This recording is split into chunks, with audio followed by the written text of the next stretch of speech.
This is Bookshop Memories by George Orwell. When I worked in a second-hand bookshop, so easily pictured, if you don't work in one, as a kind of paradise where charming old men browse eternally among calf-bound folios, the thing that chiefly struck me was the rarity of really bookish people. Our shop had an exceptionally interesting stock, yet I doubt whether 10% of our customers knew a good book from a bad one. First edition snobs were much commoner than lovers of literature, but Oriental students haggling over cheap textbooks were commoner still, and the vague-minded women looking for birthday presents for their nephews were commonest of all. Many of the people who came to us were of the kind who would be a nuisance anywhere but have a special opportunity in a bookshop.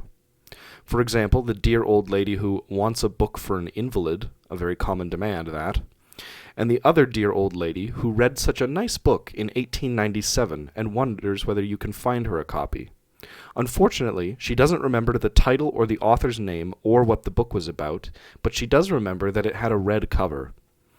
But apart from these, there are two well-known types of pest by whom every second-hand bookshop is haunted. One is the decayed person smelling of old bread crust who comes every day, sometimes several times a day, and tries to sell you worthless books.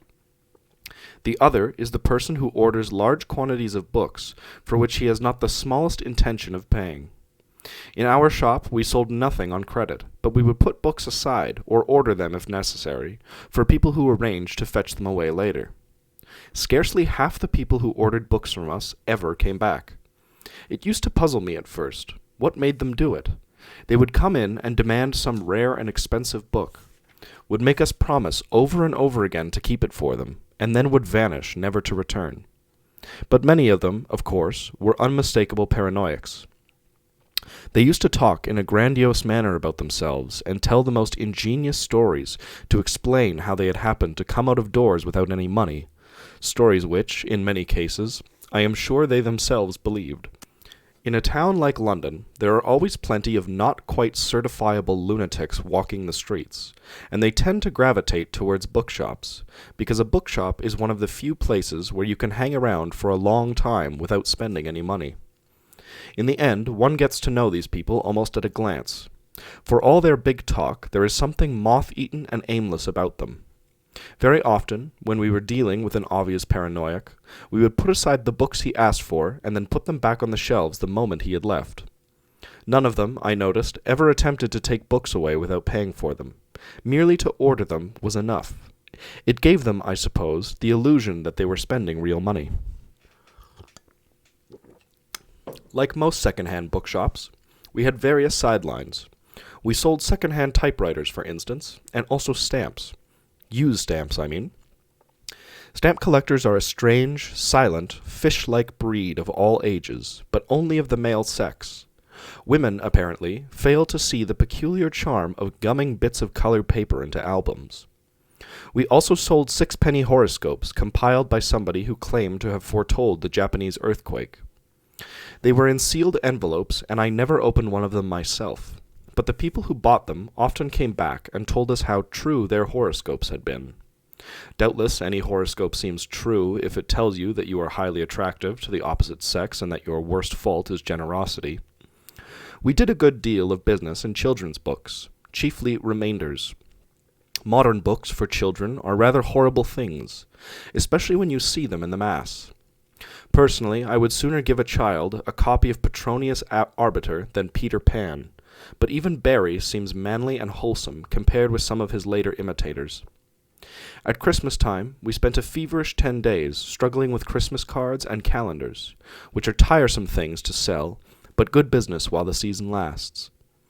It used to interest me to see the brutal cynicism with which Christian sentiment is exploited. The touts from the Christmas card firms used to come round with their catalogues as early as June.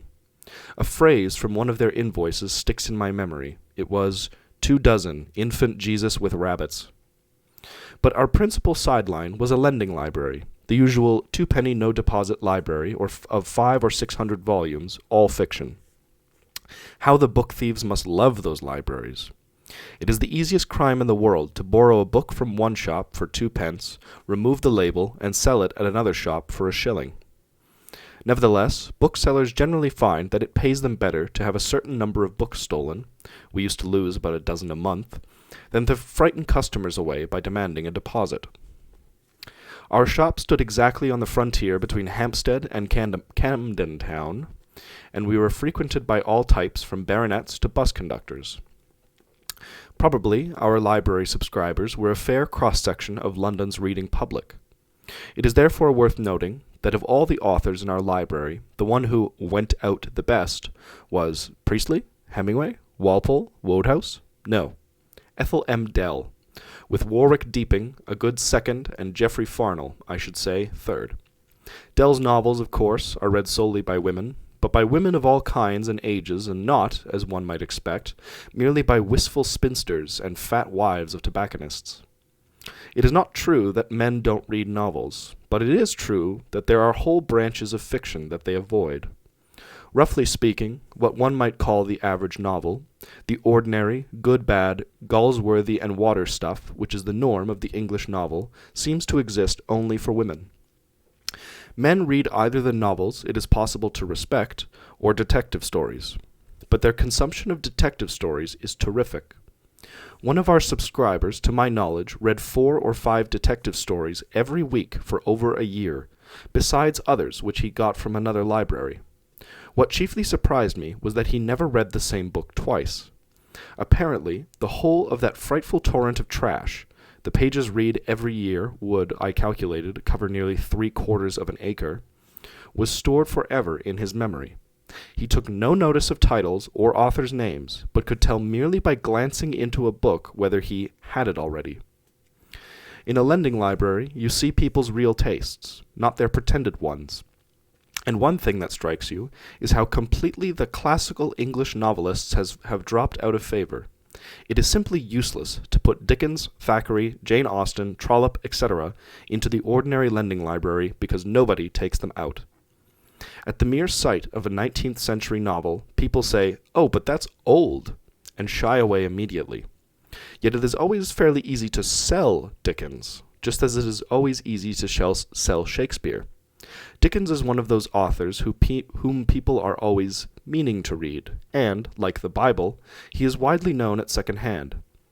People know by hearsay that Bill Sikes was a burglar, and that Mr. Micawber had a bald head, just as they know by hearsay that Moses was found in a basket of bulrushes and saw the back parts of the Lord. Another thing that is very noticeable is the growing unpopularity of American books. And another, the publishers get into a stew about this every 2 or 3 years, is the unpopularity of short stories. The kind of person who asks the librarian to choose a book for him nearly always starts by saying, "I don't want short stories," or "I do not desire little stories," as a German customer of ours used to put it. If you ask them why, they sometimes explain that it is too much fag to get used to a new novel, get used to a new set of characters with every story. They like to get into a novel which demands no further thought after the first chapter. I believe, though, that the writers are more to blame here than the readers. Most modern short stories, English and American, are utterly lifeless and worthless, far more so than most novels. The short stories which are stories are popular enough. Vide D.H. Lawrence, whose short stories are as popular as his novels. He's a great author, by the way. If you've never read D.H. Lawrence, recommend him. Would I like to be a bookseller de métier? On the whole, in spite of my employer's kindness to me, and some happy days I spent in the shop, no. Given a good pitch and the right amount of capital, any educated person ought to be able to make a small, secure living out of a bookshop. Unless one goes in for the rare books, it is not a difficult trade to learn, and you start at a great advantage if you know anything about the insides of books. Most booksellers don't. You can get their measure by having a look at the trade papers where they advertise their wants. If you don't see an ad for Boswell's Decline and Fall, you are pretty sure to see one for The Mill on the Floss by T.S. Eliot. Also, it is a humane trade which is not capable of being vulgarized beyond a certain point. The combines can never squeeze the small independent bookseller out of existence as they have squeezed the grocer and the milkman. But the hours of work are very long.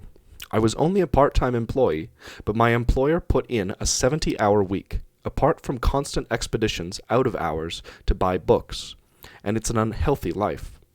As a rule, a bookshop is horribly cold in winter, because if it is too warm, the windows get misted over, and a bookseller lives on his windows.